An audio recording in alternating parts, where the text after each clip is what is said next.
배고픔을 해결해준 나라의 비행기를 사겠다. 여러분, 국제무기거래시장은 냉혹합니다. 그곳은 철저한 힘의 논리와 국익, 그리고 기술적 셈법만이 존재하는 차가운 세계죠. 수천억 원, 아니 수조 원이 오가는 전투기 도입 사업에서 고마워서 사준다라는 낭만적인 이야기는 사실 동화책에서나 나올 법한 소리입니다. 그런데 이 비현실적인 일이 지금 서아프리카의 관문, 세네갈에서 실제로 벌어지고 있습니다. 한국이 개발해준 벼 품종 하나가 세네갈의 메마른 땅을 적셨고 그 벼 이삭이 불러온 나비 효과가 이제는 세네갈의 영공을 지키는 초음속 전투기 계약으로 이어지고 있습니다. 2016년 한국산 다목적 훈련기 KA-214 4대 도입을 시작으로 지금은 약 2천억 원대 규모의 국산 경공격기 FA-50 도입까지 논의되고 있는 상황. 말 그대로 밥 챙겨준 은혜를 최첨단 무기로 갚겠다는 이 드라마틱한 전개. 도대체 그 이면에는 어떤 경제적, 지정학적 함의가 숨어 있을까요? 우선 이 사건의 무대인 세네갈이라는 나라부터 정확히 짚고 넘어가야 합니다. 지도를 펼쳐놓고 아프리카 대륙을 보면 서쪽 끝 대서양을 향해 툭 튀어나온 부분이 있습니다. 바로 그 끝자락에 위치한 나라가 세네갈입니다. 인구는 약 800만 명. 우리네 수도권 인구보다 조금 적은 규모지만 이곳의 지정학적 가치는 상상을 초월합니다. 수도 다카르는 과거 그 유명한 파리, 다카르 랠리의 종착지로도 유명하지만 군사 경제적으로는 유럽과 아메리카 대륙, 그리고 아프리카를 잇는 대서양의 핵심 교두보입니다.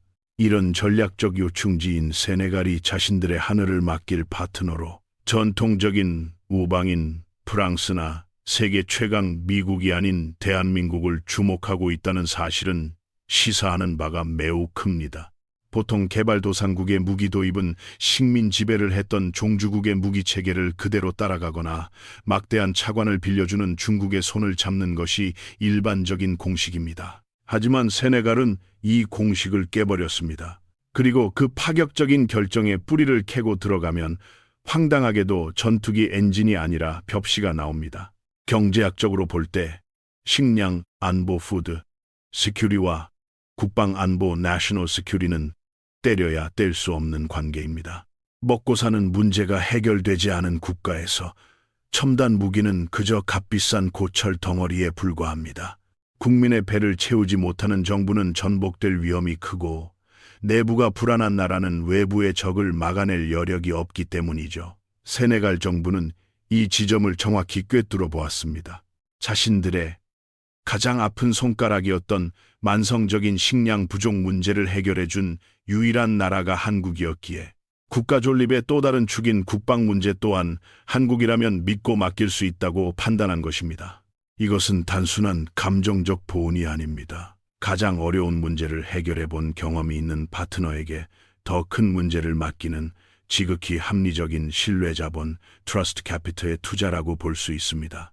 세네갈에게 쌀은 단순한 곡물이 아닙니다. 그들의 주식인 체부젠, 티부디엔 토마토 소스에 졸인 생선과 채소를 쌀밥 위에 얹어 먹는 한국의 비빔밥이나 덮밥과 매우 유사한 영혼의 음식입니다. 하루 3끼 중 2끼 이상을 쌀로 해결해야 하는 이들에게 쌀이 없다는 건 곧 생존의 위기를 의미했습니다. 하지만 아이러니하게도 쌀을 그토록 사랑하는 이 나라는 정작 자신들이 먹을 쌀을 스스로 생산하지 못했습니다. 국화가 꽃이 아닌 벼일 정도로 쌀을 숭배하지만 현실은 잔혹했죠. 도대체 무엇이 문제였을까요? 왜 그들은 그토록 원하던 쌀을 제 손으로 키워내지 못하고 귀하디귀한 외화를 쏟아부으며 수입에 의존해야 했을까요? 그 배경에는 인간의 힘으로는 어쩔 수 없었던 가혹한 자연, 그리고 점점 더 흉포해지는 기후위기가 도사리고 있었습니다. 한국의 기술이 닿기 전 세네갈의 들판에서 벌어지던 처절한 사투를 확인해 봐야 합니다. 세네갈의 밥상 물가를 쥐고 흔드는 건 안타깝게도 세네갈 정부가 아니라 국제 곡물 시장의 투기꾼들과 변덕스러운 기후였습니다. 세네갈 농업부 장관의 발표에 따르면 이 나라는 소비하는 쌀의 절반 이상을 해외 수입에 의존해 왔습니다. 미국 농무부 USDA 데이터는 더 충격적인데 수입 의존도가 60%를 훌쩍 넘길 때도 많았습니다. 쉽게 말해 세네갈 국민이 식당에서 밥 10공기를 주문하면 그중 6공기는 태국, 인도, 베트남에서 건너온 외국 쌀이라는 뜻입니다. 자국민의 주식을 남의 나라 작황에 맡겨놓은 셈이니 국가 경제가 안정될 리 만무합니다. 여기서 우리는 기후플레이션, 클라이밋플레이션이라는 경제 용어에 주목해야 합니다. 기후, 클라이밋와 인플레이션, 인플레이션의 합성어로 기후변화로 인한 작황 부진이 식량 가격을 폭등시키는 현상을 말합니다. 세네갈은 이 기후플레이션의 가장 최전선에 있는 피해국입니다. 2008년 세계 식량 위기 당시 국제 쌀값이 폭등하자 수입에 의존하던 세네갈 경제는 그야말로 직격탄을 맞았습니다. 쌀 한 포대 가격이 순식간에 2배로 뛰었고 가난한 서민들은 끼니를 굶어야 했으며 다카르 거리에는 성난 군중들의 시위가 이어졌습니다. 자금 능력이 없는 나라가 겪어야 하는 서름이자 식량 안보가 무너졌을 때 사회가 어떻게 붕괴하는지를 보여주는 뼈아픈 사례였죠. 그렇다면 세네갈은 왜 쌀을 직접 기르지 못했을까요? 농부들이 게을러서일까요?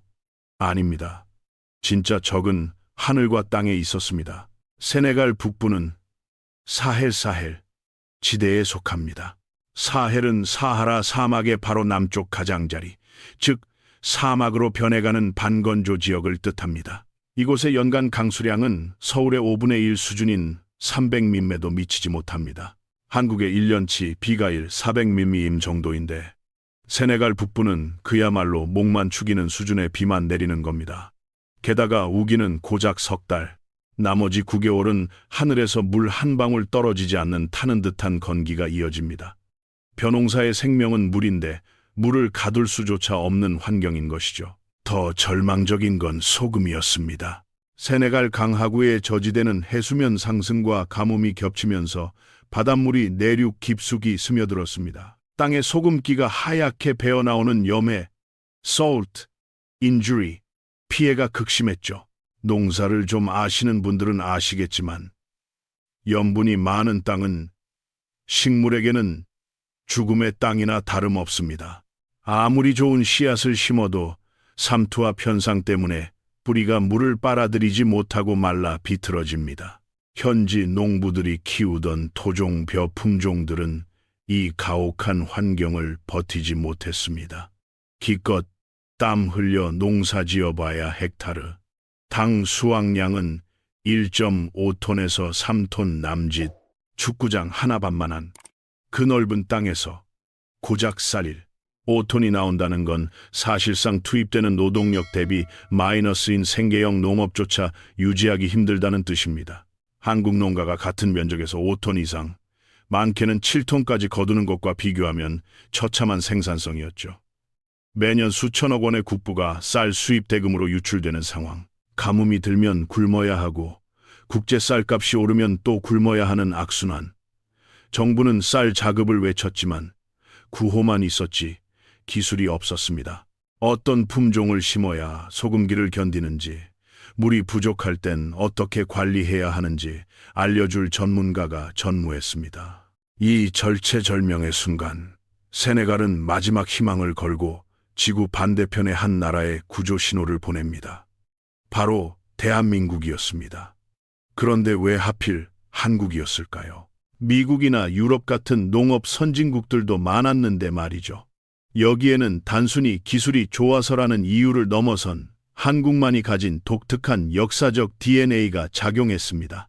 세네갈이 한국의 손을 잡은 결정적 이유, 그리고 한국이 가져간 비장의 무기가 무엇이었는지 다음 섹션에서 본격적으로 파헤쳐 보겠습니다. 세네갈이 수많은 선진국을 제치고 한국의 손을 잡은 이유는 명확합니다. 한국에게는 미국이나 프랑스가 죽었다 깨어나도 가질 수 없는 특별한 이력서가 있었기 때문입니다. 바로 가장 밑바닥에서 시작해 자력으로 배고픔을 끝낸 경험입니다. 사실 70여 년 전 대한민국은 세네갈보다 더 가난했습니다. 한국 전쟁 직후 1인당 국민 소득은 고작 $60. 산민 젠덴 당시 메가더 장군이 이 나라가 재건되는 데는 최소 100년이 걸릴 것이라고 탄식했을 만큼 한반도는 희망이 증발해버린 폐허였습니다. 당시 우리네 할머니, 할아버지들은 미국에서 보내준 밀가루와 옥수수 가루로 끓인 죽으로 연명했고 학교 급식으로 나오던 우유와 빵은 전적으로 해외 원조 물자였습니다. 배고픔의 고통을 뼛속 깊이 알고 있는 나라, 식민 지배의 아픔과 전쟁의 참상을 모두 겪고도 기적처럼 일어선 나라. 세네갈 입장에서 한국은 단순한 부자 나라가 아니라 자신들이 꿈꾸는 미래의 롤 모델 그 자체였습니다. 특히 한국이 식량 주권을 되찾은 과정은 드라마보다 더 극적입니다. 1970년대 초반까지만 해도 한국엔 보릿고개라는 슬픈 단어가 있었습니다. 가을에 거둔 쌀은 바닥나고 보리는 아직 여물지 않은 봄철, 많은 국민이 촉은 목피, 적은 무피로 허기를 채워야 했던 시절입니다. 이 지긋지긋한 굶주림의 사슬을 끊어낸 주인공이 바로 통일벼입니다. 한국의 과학자들은 필리핀의 국제미작연구소 IRRI와 협력하여 열대 품종 인디카과 한국 자포니카 품종을 교배하는 모험을 감행했습니다. 그 결과 탄생한 기적의 벽씨는 기존 품종보다 수확량이 30% 이상 많았고 병충해에도 강했습니다. 이 녹색 혁명 덕분에 1970년대 중반 한국은 역사상 처음으로 주곡 자급을 달성합니다. 혹시 50원짜리 동전을 유심히 보신 적 있으신가요? 거기에 새겨진 그림이 바로 벼이삭입니다. 한국인의 밥그릇을 채워준 이 위대한 농업혁명을 기념하기 위해 화폐에 새겨 넣은 것이죠. 세네갈이 원했던 것은 바로 이 50원짜리 동전의 기적을 자신들의 땅에 재현하는 것이었습니다. 여기서 한국의 ODA 공적개발 원조 방식이 빛을 발합니다. 경제학적으로 원조에는 두 가지 방식이 있습니다. 하나는 물고기를 주는 것, 디렉트 아이디고, 다른 하나는 물고기 잡는 법을 가르치는 것, 테크니컬 코오퍼레이션입니다. 과거 서구 열강이나 중국의 원조는 주로 전자였습니다. 남는 식량을 직접 가져다 주거나 돈을 빌려주는 방식이죠. 이는 당장의 굶주림은 해결해 줄지 몰라도 수혜국의 농업 기반을 파괴하고 원조 의존도만 높이는 원조의 역설아이드, 트랩을 낳기 쉽습니다. 공짜 밀가루가 시장에 풀리면 현지 농부들이 농사를 포기하게 되는 이치입니다. 반면 한국은 후자를 택했습니다. 한국은 세네갈 농부들이 스스로 쌀을 생산할 수 있도록 기술을 이식하기로 결정합니다. 이를 위해 가동된 시스템이 바로 KAFOCI 한 아프리카 농식품 기술협력 협의체입니다. 이는 단순히 전문가 몇 명을 파견하는 일회성 이벤트가 아닙니다. 안녕하세요. 음성 서비스를 제공해 드릴 수 있어서 기쁩니다. 마음에 드시는 목소리를 선택하시면 함께 멋진 음성 제작을 시작해 보도록 하겠습니다. 한국 연구진이 마주한 세네갈의 땅은 지독했습니다. 40도를 오르내리는 폭염 속에서 연구진은 한국의 다수학 품종인 밀양 23호와 태백을 모태로 삼았습니다. 이 녀석들은 과거 한국의 녹색혁명을 이끌었던 통일벼의 후예들로 수확량 하나만큼은 세계 최고 수준을 자랑합니다. 하지만 아프리카의 척박한 환경 앞에서는 이 엘리트 품종들도 맥을 못 쳤습니다. 그래서 시작된 것이 바로 품종 개량이라는 인고의 시간입니다. 한국 연구진은 세네갈 농업연구청, ESRA, 그리고 국제기구인 아프리카벼 연구소, 아프리카 라이스와 손을 잡고 한국벼와 아프리카 토종벼를 수백 번, 수천 번 교배시켰습니다. 수확량이 많은 유전자와 가뭄에 강한 유전자를 하나로 합치는 작업. 그것은 마치 성격이 정반대인 두 사람을 강제로 결혼시켜 완벽한 자식을 낳게 하는 것만큼이나 어려운 일이었습니다. 연구진은 북부 생루이 세인루이 지역에 시험 농장을 짓고 논두렁에서 살다시피 하며 벼의 생육 상태를 관찰했습니다. 단순히 잘 자라는 것만으로는 부족했습니다. 수확한 쌀로 밥을 지어 현지인들에게 일일이 맛을 보게 하고 이건 찰기가 부족하다, 이건 씹는 맛이 없다는 피드백을 반영해 다시 육종하는 과정을 수없이 반복했습니다. 2017년 마침내 기적의 벽씨가 탄생했습니다. 이름하여 이슬이 ESR 현지어로 손님을 환대하는 좋은 쌀이라는 뜻을 담은 이 신품종이 6ISRIG7의 등장은 그야말로 세네갈 농업의 역사를 다시 쓰는 사건이었습니다. 결과는 수치로 증명되었습니다. 기존 세네갈의 주력 품종인 사헬이 헥타르당 3, 4톤을 생산할 때 이슬이는 무려 7톤을 쏟아냈습니다.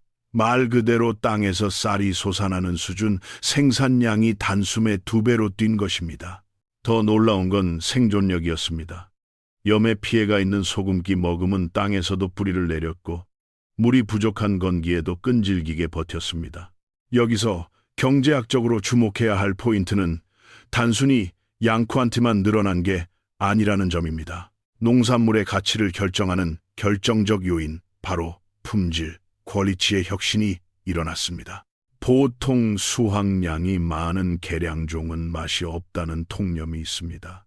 하지만 이슬이는 달랐습니다. 한국 쌀 특유의 찰기와 부드러운 식감을 물려받아 밥을 지었을 때 윤기가 흐르고 밥맛이 일품이었습니다. 시장은 즉각 반응했습니다. 이슬이는 시장에서 일반 쌀보다 15-20% 비싼 가격에 거래되기 시작했습니다. 수입산 고급쌀인 바스마티와 맞먹는 대접을 받게 된 거죠. 농부 입장에서는 생산량이 2배로 늘었는데 단가까지 20% 더 받게 되니 소득이 기하급수적으로 늘어나는 승수 효과, 멀티플라이어 이펙트가 발생했습니다. 주머니가 두둑해진 농부들이 트랙터를 사고 자녀를 학교에 보내고 시장에서 물건을 사면서 죽어있던 세네갈 지방 경제의 혈관이 다시 돌기 시작했습니다. 이것이 바로 농업이 주도하는 진정한 의미의 소득주도 성장입니다. 성공 비결은 씨앗에만 있지 않았습니다. 한국은 소프트웨어도 함께 이식했습니다. 아무리 페라리 같은 좋은 차씨를 줘도 운전법 재배 기술을 모르면 고철에 불과하듯 한국 연구진은 패키지 딜로 접근했습니다. 모판 만드는 법, 이항기, 모내기, 시기 조절, 물 관리, 비료 주는 법까지 한국식 정밀농법을 전수했습니다. 특히 물 관리 기술을 통해 같은 양의 물로도 농사를 지을 수 있게 되자 가뭄에 대한 저항력은 배가 되었습니다. 그 결과 2018년 500헥타르에 불과했던 이슬이 재배 면적은 2년 만에 0헥타르로 12배나 폭증했습니다. 농부들 사이에서는 한국 쌀 심으면 부자 된다는 소문이 퍼지며 이슬이 쟁탈전이 벌어졌을 정도입니다. 이웃나라 기니와 말리, 우간다에서도 소문을 듣고 우리도 그 한국 쌀 좀 심게 해달라며 러브콜을 보내고 있습니다. 세네갈 사람들에게 고래는 더 이상 지도 어딘가에 있는 낯선 나라가 아닙니다. 매일 밥상머리에서 마주하는 배고픔을 해결해준 생명의 은인이자 가장 믿을 수 있는 친구가 된 것입니다. 그리고 이 끈끈하게 다져진 밥상머리 신뢰는 이제 누구도 예상치 못했던 전혀 다른 영역, 바로 1만 미터 상공의 하늘길로 이어지게 됩니다. 배부른 자만이 하늘을 쳐다볼 여유가 생긴다는 말이 있습니다. 한국의 기술로 쌀독을 채운 세네갈은 비로소 고개를 들어 하늘을 보았습니다. 그리고 그곳에는 풀어야 할 또 다른 숙제가 기다리고 있었죠. 바로 안보였습니다. 2016년 외교가와 방산업계를 발칵 뒤집어 놓은 뉴스가 타전됩니다. 세네갈 공군이 한국항공우주산업 KAI의 KT-1 기본 훈련기를 개량한 KA-1 공격기 4대를 전격 구매했다는 소식이었죠. 계약 규모 약 400억 원. 아프리카 대륙 최초의 한국산 군용기 수출이었습니다. 쌀 품종 개발해주던 나라에서 난데없이 전투기를 산다니 도대체 무슨 일이 있었던 걸까요? 이 결정을 이해하려면 방산 경제학의 핵심인 가성비와 운용 유지비, Total Life Cycle Cost 개념을 알아야 합니다. 세네갈은 서아프리카의 안보 요충지지만 국방 예산은 넉넉지 않습니다. 주변국 말리와 니제르에서는 이슬람 무장 세력이 날뛰고 남부 카사망스 지역에서는 분리주의 반군의 위협이 상존합니다. 즉, F-35 같은 값비싼 스텔스기보다는 저공에서 지상군을 지원하고 정찰 임무를 수행할 수 있는 실속형 항공기가 절실했습니다. 미국이나 프랑스산 기체는 기체값도 비싸지만 부품 하나 갈아 끼우는 유지비가 천문학적입니다. 게다가 고장이 나면 기술진이 오는 데만 한 세월이 걸리죠. 반면 한국의 K1은 경쟁 기종 대비 압도적인 가격 경쟁력을 가졌으면서도 정밀 무장 능력은 탁월했습니다. 하지만 결정타는 스펙이 아닌 신뢰였습니다. 세네갈 정부의 논리는 명쾌했습니다. 한국은 약속을 지키는 나라다. 농업 기술을 줄 때도 그랬듯 비행기를 팔 때도 끝까지 책임질 것이다. 실제로 한국은 비행기만 달랑 넘기지 않았습니다. 조종사 훈련, 정비기술 교육, 후속 군수 지원까지 토털 패키지를 제공했습니다. 농업에서 물고기 잡는 법을 가르쳤듯 국방에서도 비행기 띄우는 법을 전수한 겁니다. KA-1S의 꼬리날개에는 세네갈을 상징하는 사자 문양과 함께 그들이 한국에 보내는 무한한 신뢰가 새겨졌습니다. 그리고 이 신뢰는 이제 더 큰 태풍을 예고하고 있습니다. 현재 세네갈 공군은 KA-1S보다 훨씬 강력한 초음속 경공격기 FA-50 도입을 적극 검토하고 있습니다. 원래 세네갈은 체코산 L-39NG 공격기를 고려했으나 체코 측의 납기 지연과 성능 문제로 계약이 결렬되었습니다. 그 빈자리를 치고 들어온 것이 바로 검증된 베스트셀러 FA-50입니다. FA-50은 단순한 훈련기가 아닙니다. 마하1, 5의 초음속으로 비행하며 최신형 레이더와 정밀 유도 폭탄을 장착해 실전에서 미니 F-16급의 화력을 뿜어냅니다. 폴란드, 말레이시아, 필리핀이 선택하며 이미 경공격기 시장의 제왕으로 등극한 기체죠. 만약 이 계약 약 2억 원 규모 예상이 성사된다면 이는 단순한 무기 수출 이상의 의미를 갖습니다. 농업, 오디아우로 문을 열고 방산, 디펜스로 백기를 박는 한국형 외교 모델이 완성되는 순간이기 때문입니다. 배고픔을 해결해준 친구가 이제는 목숨을 지켜주는 전우가 되는 과정. 이것은 돈으로 환산할 수 없는 수십 년간 이어질 강력한 동맹의 서막입니다. 세네갈과 한국의 이 놀라운 동행은 단순히 두 나라만의 이야기가 아닙니다. 이것은 지금 아프리카 대륙 전체, 더 나아가 글로벌 사우스라 불리는 제3세계에서 벌어지고 있는 거대한 지각 변동의 예고편입니다. 오랫동안 아프리카는 강대국들의 각축장이었습니다. 과거 세네갈을 지배했던 프랑스는 독립 이후에도 프랑스 아프리크이라는 이름 아래 서아프리카의 경제와 통화를 틀어쥐고 있었습니다. 하지만 최근 말리, 니제르, 부르키나파소에서 연이어 반프랑스 시위가 터져나오고 프랑스군이 쫓겨나듯 철수하는 사태가 벌어졌습니다. 착취는 그만하고 떠나라는 아프리카의 분노가 임계점을 넘은 것이죠. 그 빈자리를 노리고 들어온 것이 중국의 1대1로 원벨트, 원로드였습니다. 중국은 막대한 돈을 풀어 도로와 항만을 지어주며 환심을 샀습니다. 하지만 공짜 점심은 없었습니다.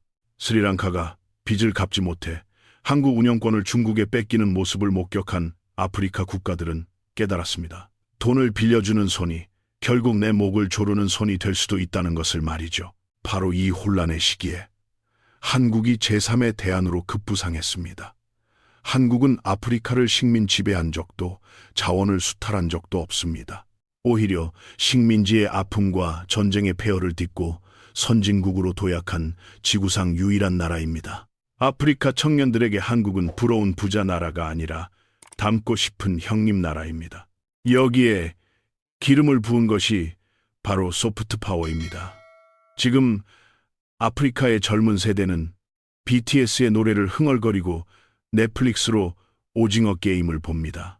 한국 문화에 대한 호감은 자연스럽게 한국 제품, 한국 기술에 대한 신뢰로 이어집니다. 삼성 휴대폰을 쓰며 한국의 기술력을 인정하고 K 콘텐츠를 즐기며 한국인에게 마음을 엽니다.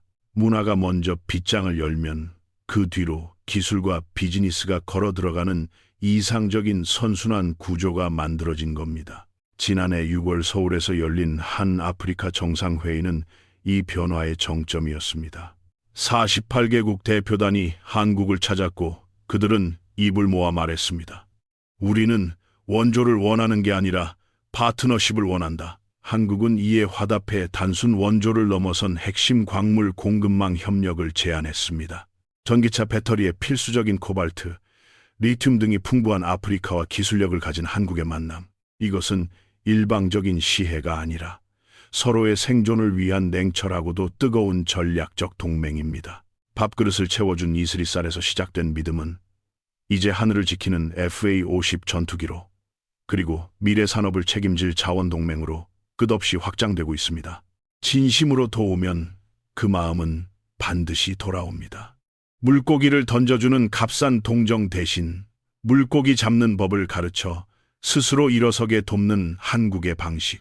이것이 바로 서구 열강이나 중국이 흉내낼 수 없는 K 외교의 진짜 힘입니다.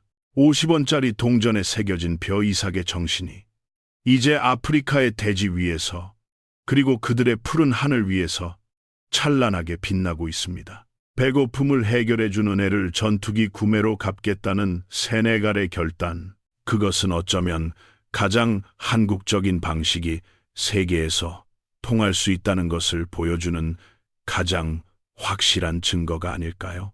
그런데 여러분, 세네갈뿐만이 아닙니다. 폴란드, 필리핀, 루마니아, 심지어 중동의 사막까지 지금 전 세계가 한국산 무기에 열광하고 있습니다.